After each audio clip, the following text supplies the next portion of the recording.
最近有一块影片，是美国一阵医师召开记者会，讲从今以后唔免阁惊这个新冠病毒咯，因为已经证实奎宁这种药啊，就是解药，会当来对抗新冠病毒。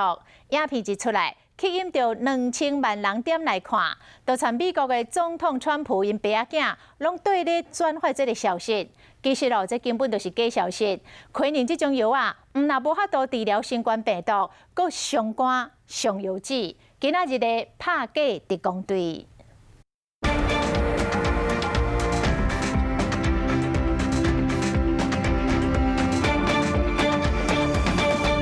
美国的最高法院进前，一阵医师开记者会，内底毛国会议员讲新冠病毒确定有解药啊。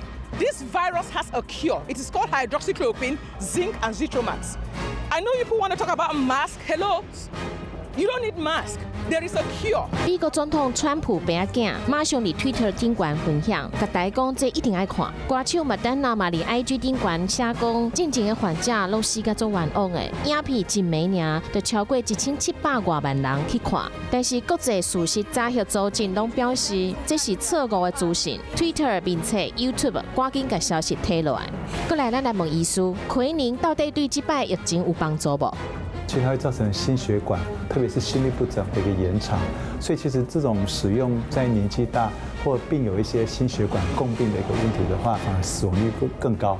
奎宁这类的处方签药主要是运用在疟疾、红斑性狼疮还有类风湿性关节炎，提醒民众不要随便乱服用，还是要把药留给最需要的人。还有这影片内底嘛讲，即马唔免个挂嘴阿妈，医师安怎讲呢？